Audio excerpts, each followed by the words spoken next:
Yo guys, what is going on? It's UFC 304 this weekend. Leon Edwards versus Belal Muhammad, and in today's video, we're not taking a look at these two superstar, crazy, exciting athletes. No, we're taking a look at Paddy Pimblett, the fellow Scouser. It's about time we start covering Paddy Pimblett. So what we're going to do in this video, we're going to take a look at Paddy Pimblett's last fight against Tony and determine how he could potentially get the job done this weekend. Now, Paddy's opponent is Bobby Green. I can't believe he's actually changed his name to King. Is that actually legit? Has he got a legal name change? Or is it just kind of like a pseudonym? He's just asking the UFC to change it on the website. I mean, you've got to have an inflated ego to call yourself King. Now, in this video, it's probably going to be a little bit biased because I'm not going to cover too much of Bobby Green's fights. I want to specifically highlight Paddy in this video because I am actually leaning towards Paddy winning this fight anyway. Now, this is not going to be an official predictions video. We're going to do that. It'll either be Thursday or Friday. We'll do our full predictions for the entire fight card, and we're actually going to go live for UFC 304 this weekend. We're going to do another fight companion. It'll be a late one, but I've got to do it. We've got some really good fights on this card. So before we break down Paddy's last fight, let's just take a look at Paddy's stats and his strengths. Now, Paddy is on a 5-fight win streak within the UFC, a 7-fight win streak overall. He's got 21 wins, 3 losses, 6 wins by knockout and 9 wins by submission. Okay, so even though Paddy believes in his hands a lot coming into this fight, he's still only got 6 out of 21 wins by knockout. However, I do know that Paddy is working relentlessly on his striking, and I think we are probably going to see some good striking from Paddy Pimblett in this fight. He knows Bobby Green is not going to try and take him down, which means he's going to be comfortable standing up and he's going to let his hands go, hopefully anyway. If we scroll down, we can take a look at the stats here. Striking accuracy, 53%, so that's pretty okay. Takedown accuracy, only 25%. Now, this is interesting. I've spoke about this multiple times. Paddy Pimblett, obviously, his strength is the grappling. He's getting better with the striking recently. Well, how come he's only got a 25% takedown accuracy then? I'll tell you why. Because Paddy doesn't have wrestling. And, you know, I say that loosely. Of course, he has wrestling. But in terms of actually taking someone down with a strong double leg or a strong single leg or chain wrestling, you don't see it too much. What you see with Paddy is usually he overwhelms you with strikes, gets you up against the cage, and then he'll take you down. If you take a look here, win by method, he has a 29% KO rate, he has a 29% decision rate, but he has a 43% submission rate. So even though his takedown accuracy isn't that great, it's actually quite bad and very below average, his submission rate is fairly high because Paddy the Baddy's strength is his Brazilian Jiu-Jitsu, not so much his wrestling. And this is also evidenced by his takedown defense. It's 56%, so it's middle of the road. He hasn't got great takedown defense, and that could also just be because he's happy to get taken down because he knows, okay, well, if you take me down, I've got the Brazilian Jiu-Jitsu to back myself up with. I can submit you if you take me down. And here's his record since he's been in the UFC. Last fight against Ferguson, and then the fight before that, Jared Gordon. Now, to be fair on Paddy, we have to remember, with that Jared Gordon fight, he torn one of the ligaments. I think it was in his right ankle in the first round in that fight. Because I remember thinking to myself, why does Paddy look so flat-footed in this fight? And he wasn't throwing as many kicks either. But then once we learned that, yeah, he'd torn a ligament, it's like, that makes sense now. Right, now let's take a look and break down this fight of Paddy's. Now, I can't play too much of this fight, guys, okay, because of copyright strikes, but we'll show a little bit of footage and we'll draw our best conclusions from there. I've also got to say, for copyright purposes, this video is completely transformative, and watching this video does not replace watching the original content that we are breaking down. I am providing significant commentary and breakdown and analysis of the original work. Gotta be said. All right, so start of the fight. One thing I want you to take particular notice of is how many kicks Paddy throws. He's actually got really good kicks. You have very good dexterity in his legs, good flexibility. He falls over there just a little bit off balance. But kicking is a big part of Paddy's game plan. It's a big part of his arsenal, and that obviously explains why he wasn't throwing as many kicks in that Jared Gordon fight. And when he was throwing them, he was only half committing to them, but he was injured. Whereas when we see a healthy Paddy the Baddy, we see him come out here and he throws a lot of really good kicks. He mixes it up nicely. Right, now take a look at this sequence. Also, this is mirror flipped. So what we're looking at here, this is Paddy's right hand and this is his left hand there. But on your screen watching this, it's the other way around, okay? So it might seem a little bit confusing, but if you watch right now, Paddy throws a decent left hook and right hand, and it actually catches Tony very clean, but it's hard to get Tony out of there. Tony recovers very fast. Now, Paddy felt that connection.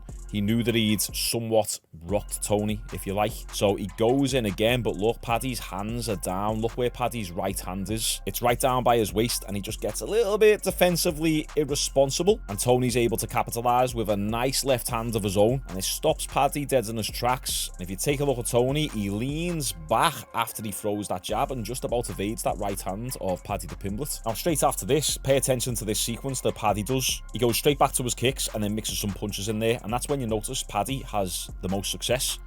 And then another kick, spins Tony round, and then a nice 1-2.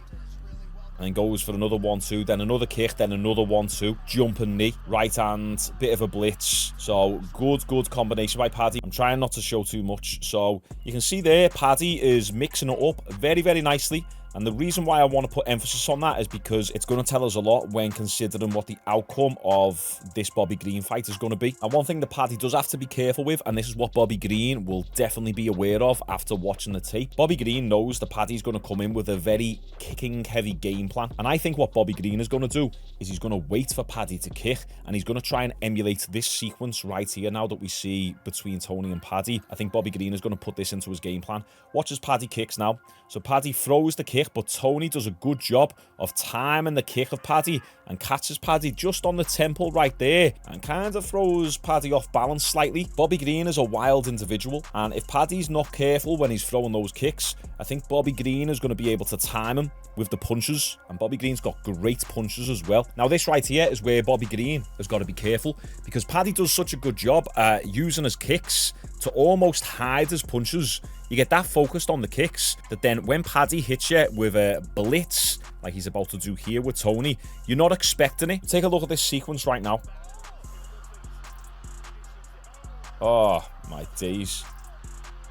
And how Tony was able to survive this, I do not know. But Bobby Green's got to be very careful in moments like these. I think Paddy's going to use his kicks to keep Bobby Green at range. And then just when Bobby Green is expecting another kick, I think Paddy's going to switch it up and do blitzes like these. Because that's when Paddy has a lot of success. He kind of overwhelms his opponent with these wild blitzes. And although Paddy is working a lot on his boxing these days, his actual technical boxing, he still has that unorthodox, wild style to his punches. His punches come from weird angles. So it's kind of, you take the pros with the cons. Yeah, he drops his hand right down here to throw his right hook or his straight right. But at the same time, is it going to be an uppercut? Is it going to be an overhand right? Is it going to come into a straight punch? Is it going to be a hook? You don't know. So his punches come from very strange angles, and that might be able to catch Bobby Green off guard. Bobby Green has got great shoulder rolls, great head movements. He's a fantastic defensive fighter and offense as well, but he's really known for being evasive and elusive. But it's harder to be evasive and elusive if you don't know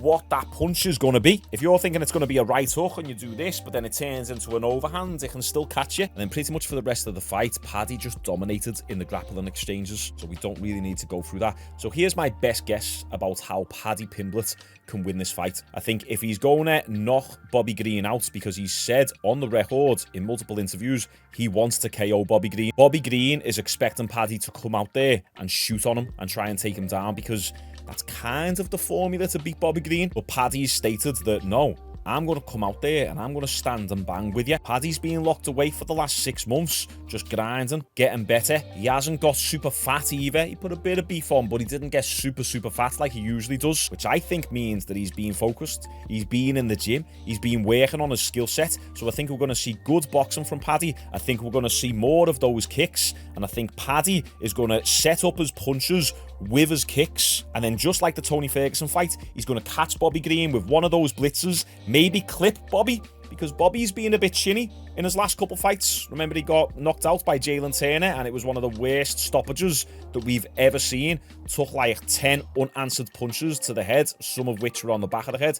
It was awful. So has Bobby Green fully recovered from that? I don't know. Maybe not. He's on the back end of his career now. Paddy's just coming up. His chin is still fresh. So I think if Paddy's able to clip Bobby, I think Bobby's going to get rocked, fall over, and then Paddy might be able to jump on his back and latch up a rear naked choke. That's my my general guess of how Paddy will get this fight done. Has Bobby Green got a chance to beat Paddy in this fight? I definitely think so. I think if Bobby Green's able to get into that flow state and Paddy doesn't mix it up too much and he just tries to box with Bobby Green, I think that's Bobby Green's best chance at winning this fight. But I'm leaning towards me fellow Scouser, Paddy, to get the job done. What do you guys think about this fight? Give me your early assessments about what you think is going to happen. Do you think Paddy the Baddy can get it done? Paddy's caught a lot of hate over the last couple of years. Do you think he's taken all that feedback on the chin? Or is it going to be same old in there? Are we even going to see any improvements from Paddy? You guys tell me your thoughts down below. And remember, this weekend we're doing a live fight companion. So if you watch the UFC, you have the UFC on your telly, you'd have me on your phone, interact in the chat, and it'll be a good time. These days I'm plugging my own self-sponsors, so if you want to check them out, you can check out the Apex Athlete app here in the corner. I'm launching my own fitness app on the 8th of August, and if you join the waiting list, I'll send you 12 free training programs right now just to help you get started. Or you can check out my new song, link in the description. Appreciate you all tuning in. Like the video. See you tomorrow.